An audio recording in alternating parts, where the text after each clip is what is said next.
మన ప్రభువును రక్షకుడైన యేసు క్రీస్తు అతి శ్రేష్టమైన నామాన్ని బట్టి ఈ ఉదయకాలం దైవ సందేశాలను ఈ కార్యక్రమం వింటున్న దేవుని బిడ్డైన మీకు శుభం కలుగునగాక. అందరికీ హృదయపూర్వక వందనాలు.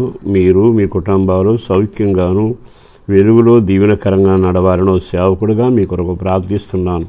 ఈ శుభవేళ ఒక చక్కని వాక్యాన్ని మీతో పంచుకోవాలని నేను కోరుకుంటున్నాను.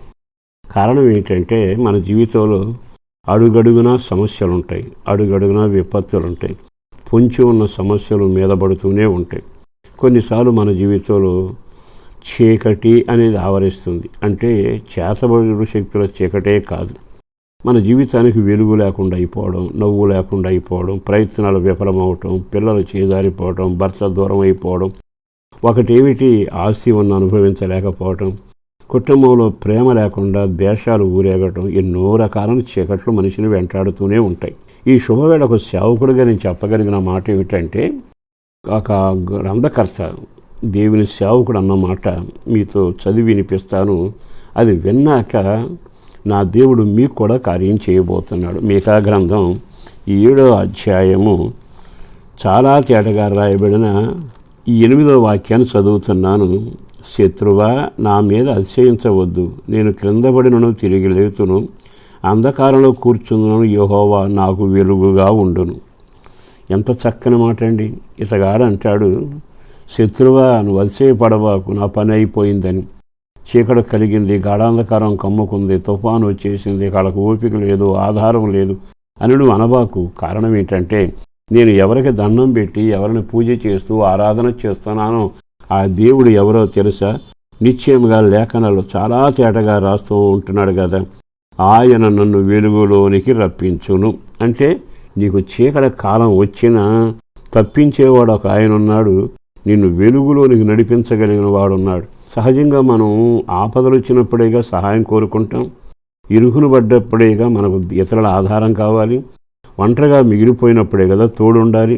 మరి ఇలాంటప్పుడు సమస్యలు లేని కుటుంబం కానీ వ్యక్తులు కానీ కానరారుగా. ఎందుకో ఈ మాటలు చదువుతున్నప్పుడు మన దేవుడు మన పక్షాన ఎంత గొప్ప కార్యాలు చేయడానికి ఇష్టపడుతున్నాడు. ప్రియ దేవుని విడలారా, ఓ సేవకుడిగా చెప్పగలిగిన మాట, నీ నోట్లోంచి ఈ మాట రాగలగాలి. అంధకారంలో కూర్చున్న, పరిస్థితులు చేజారిపోయినా, నేను నమ్మిన దేవుడు న్యాయకర్త, ఆయన తప్పక న్యాయం చేయగలిగిన వాడు, నేను ఆయన కొరకే కనిపెడతాను. మనుషుల సహాయం కొంతవరకే, కానీ దేవుడే సహాయం చేస్తే అద్భుతంగా ఉంటుంది. దేవుడు సహాయం చేశాడు అనుకోండి, సముద్రాన్ని విడగొడితే నడిచి వెళ్ళేదాకా సముద్రం వీళ్ళకు అనుకూలించిందిగా. సహజంగా మనకు తెలిసినప్పుడు సముద్రాలు అనుకూలించడం, దారివ్వటం ఉండదుగా. కానీ దేవుడే జోక్యం చేసుకుంటే ఆ పరిస్థితి వేరుగా ఉంటుందిగా. ఈ కొన్ని కోర్టు సమస్యలు ఉంటాయి, ఉద్యోగ సమస్యలు ఉంటాయి, కొన్నిసార్లు పంపకాల భేదాలు ఉంటాయి, పెంపకాల్లో సమస్యలు వస్తాయి. ఇవన్నీ మీరు గమనించినప్పుడల్లా చీకటి ముందుకు వెళ్ళనివ్వదు, సమస్య నిద్రపట్టనివ్వదు, కలవరం నిన్ను ఊరేగిస్తూ ఉంటుంది. కానీ నీ రాత అంతేని బైబిల్ చెప్పలా. నువ్వు జీవాధిపతి అయిన యెహోవా వైపు ఎదురు చూచి ఆ మన ప్రార్థనా జీవితం ఆయన కలిసి, నేను ఆయన కొరకు కనిపెడతాను అని నువ్వు మోకరించి కనిపెట్టి చూడు. ఆయన ఎవరో తెలుసా? తట్టిన వాళ్ళకే జవాబిస్తాడు, అడిగిన వారికి వెంటనే కార్యం చేస్తాడు. మరి నువ్వు కనిపెడితే అడగటం ఒక్కసారి జరుగుతుంది, తట్టడం ఒక్కసారి జరుగుతుంది, కనిపెట్టడం అంటే ఎక్కువ కాలం. అంటే నీ దేవుడు నిన్ను సిగ్గుకి అవమానానికి అప్పగించకుండా మరలా నీకు వెలుగు కలిగేట్టుగా.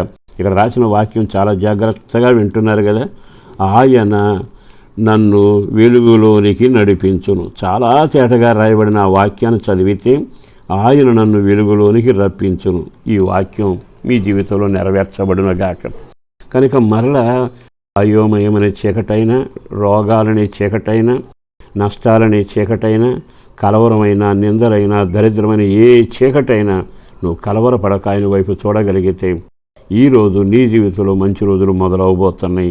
ఆయన జోక్యం చేసుకుంటాడు, నిన్ను వెలుగులోనికి నడిపించబోతున్నాడు. ఆ కృప మీకు మెండుగా కలుగునగాక. పరిశుద్ధుడును ప్రేమామడిన ప్రభు వందనాలయ. బిడ్డల క్షేమం కొరకు ప్రార్థన చేస్తూ ఉండగా బిడ్డలను దీవించండి. వాళ్ళ కలవరపెడుతున్న చీకటి, ఆందోళన, అయోమయం తొలగిపోవాలి. కుటుంబంలో సమాధానం, నెమ్మది, వెలుగు ఉండాలి. ఆ కార్యాన్ని చేయండి.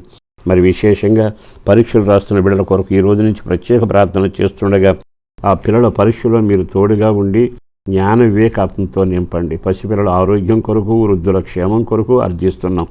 కష్టార్జితాన్ని దీవెనకరంగా మార్చండి. కుటుంబ సభ్యులందరూ రక్షించబడాలి. ప్రార్థనలోనూ, పవిత్రతలోనూ, అభిషేకంలో, ప్రార్థనానుభవంలో నడిపించండి. మేము అడిగిన దానికంటే గొప్ప కార్యాలు చేస్తూ కుటుంబ అవసరాలు తీర్చి ఆ ఇంటిలో వెంటాడుతున్న చీకటి కాస్త తొలగిపోయి వారు వెలుగులోకి నడిపించబడాలి. సంతోషం, ఆనందంతో ముందుకు సాగాలి. ఆ కార్యాన్ని చేసి మీరు మహిమ పొందాలని విన్నపాలకు జవాబు దయచేయండి. యేసు పేరట వేడుచూ ఉన్నాము తండ్రి. ఆమేన్.